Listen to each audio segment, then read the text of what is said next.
भोजन और आध्यात्म। विज्ञान से विषय का विशेष ज्ञान होता है, जबकि आत्मज्ञान से सम्यक ज्ञान होता है। विज्ञान से व्यवहारिक ज्ञान तो होता है, जबकि सम्यक ज्ञान से मनुष्य में विवेक जागृत होता है। विवेक के अभाव में विज्ञान का सोच प्रकृति के सनातन सिद्धांतों के विपरीत भी हो सकता है। आज जनसाधारण भौतिक विज्ञान के भ्रामक विज्ञापनों से इतना अधिक भ्रमित हो गया है कि जीवन के परम लक्ष्य प्राप्ति का उद्देश्य ही भूल गया है। विज्ञान की बातें करने वालों का तर्क होता है कि वह धर्म, कर्म, पाप, पुण्य, हिंसा, अहिंसा आदि में विश्वास नहीं करते। उनका ऐसा सोच अज्ञानता का ही प्रतीक होता है। उनके मानने अथवा न मानने से प्रकृति के सनातन सिद्धांत नहीं बदला जा सकता। करोड़ों व्यक्तियों के कहने मात्र से 2 और 2 5 नहीं हो सकते। 2 और 2 तो 4 ही होते हैं। धर्म विज्ञान ही नहीं बल्कि परम विज्ञान है। जड़ विज्ञान केवल पदार्थ का स्पर्श कर पाता है, परंतु धर्म उस चैतन्य का भी स्पर्श करता है जो भौतिक विज्ञान को असंभव मालूम पड़ता है। विज्ञान केवल पदार्थ को ही बदल पाता है, नया रूप दे पाता है, जबकि धर्म उस चेतना को भी रूपांतरित करता है जो अपरूपी है, जिसका आधुनिक विज्ञान द्वारा स्पर्श नहीं किया जा सकता। जो भोजन अपने कर्तव्यों का निर्वाह कर अथवा सम्यक पुरुषार्थ द्वारा दूसरों के अधिकारों को बिना किसी प्रकार का कष्ट पहुँचाए ईमानदारी से अर्जित साधनों से प्राप्त किया जाता है, वही भोजन नैतिक होता है। जैन साधुओं को दीक्षा ग्रहण करते समय ऐसे 42 प्रकार के दोषों से बचने का जो विधान है, उसके पीछे मुख्य रूप से यही भावना जुड़ी हुई है। ऐसा भोजन करने से ही साधक अपने शरीर का पोषण करते हुए मन को संयमित, नियंत्रित और आत्मा को विकार मुक्त रख सकता है। अनैतिक स्रोतों से प्राप्त आय द्वारा निर्मित भोजन करने से मन में अशांति, भय, अस्थिरता रहती है, जिससे शरीर की रोग प्रतिरोधक क्षमता घटती है।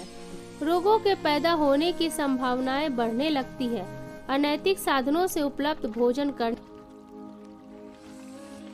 पेट की भूख बहुत ही सीमित होती है और उसे बहुत थोड़े से मेहनत से वह बिना किसी गलत कार्य के भी पूरा किया जा सकता है। मन की भूख कभी भी नहीं भरती है और जिसे पूरा करने के लिए वह गलत काम करवाता है, वह उसके पेट की भूख नहीं अपितु उसके मन की भूख होती है। जिसे जितना तृप्त करने का प्रयत्न किया जाता है, उतना ही वह अधिक बढ़ती है और उसे पूरा करने के लिए मानव को छल कपट, लूट मार, अपराध, हत्या की ओर ले जाती है, जिसका परिणाम भी अशांति, घृणा आदि के रूप में मिलता है, जो उसे दुर्गुणों व रोगों की ओर ले जाते हैं। इसलिए हमारे यहाँ लोकोक्ति प्रसिद्ध है, जैसा अन्न वैसा मन, जैसा मन वैसा चिंतन, जैसा चिंतन वैसा विचार, जैसा विचार वैसा स्वभाव, जैसा स्वभाव वैसी वृत्तियाँ और जैसी वृत्तियाँ वैसे संस्कार। भोजन बनाने वाले के भावों की तरंगे भी हमारे भोजन को प्रभावित करती है। माता और पत्नी जिस प्रेम से अपने पुत्र एवं पति को खिलाने हेतु भोजन बनाती है, उसमें बाजार में उपलब्ध पौष्टिक पदार्थों से अधिक ऊर्जा और तृप्ति मिलती है। भोजन जिन भावों से बनाया जाता है, खाने वाले का मन उसी के अनुरूप बन जाता है। बाजार में उपलब्ध भोजन तथा कारखानों से निर्मित पदार्थों में घर में बने भोजन जैसी पवित्रता, स्वच्छता, विवेक और उच्च भावों का अभाव होने से उस भोजन से मात्र पेट भरा जा सकता है, परंतु मस्तिष्क में शुभ विचारों का निर्माण नहीं होता, अपितु अपाच्य पदार्थों के विसर्जन हेतु शरीर को अधिक ऊर्जा खर्च करनी पड़ती है।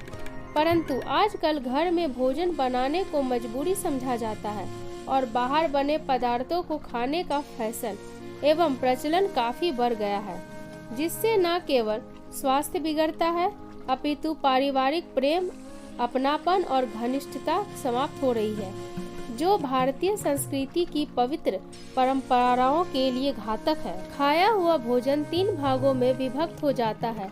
स्थूल भाग मल बनता है, मध्यम अंश से शरीर के अवयवों का निर्माण होता है, सूक्ष्म अंश से मन की पुष्टि होती है।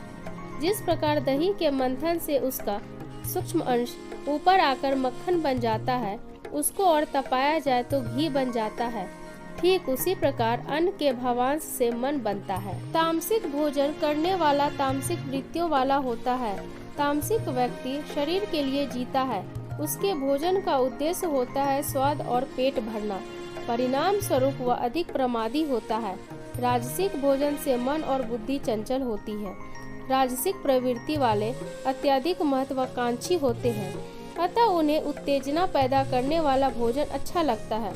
सात्विक भोजन ही संतुलित होने से सर्वश्रेष्ठ होता है, क्योंकि ऐसा भोजन करने से ना तो उत्तेजना आती है, ना मादकता तथा आलस्य और ना कमजोरी, परंतु स्फूर्ति और ताकत प्राप्त होती है। भोजन कितना ही संतुलित, पौष्टिक, सुपाच्य, स्वास्थ्यवर्धक क्यों न हो, परंतु यदि खिलाने वाले का व्यवहार अच्छा न हो, वाणी में व्यंग्य हो, तो ऐसा है भोजन भी अपेक्षित लाभ नहीं पहुंचा सकता है।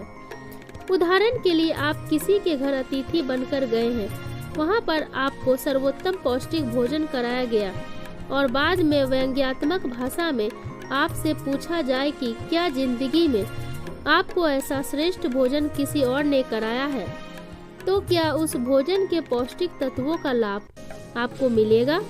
भोजन का अध्यात्म कहता है कि आपको उस भोजन की पौष्टिकता का लाभ बिल्कुल नहीं मिलेगा। घर के स्वच्छ और प्रेम पूर्ण वातावरण में बना और खाया भोजन होटल में बने स्वादिष्ट भोजन से ज्यादा लाभकारी होता है। इसी प्रकार रात्रि भोजन कितना भी पौष्टिक क्यों न हो, अधिक गुणकारी नहीं होता।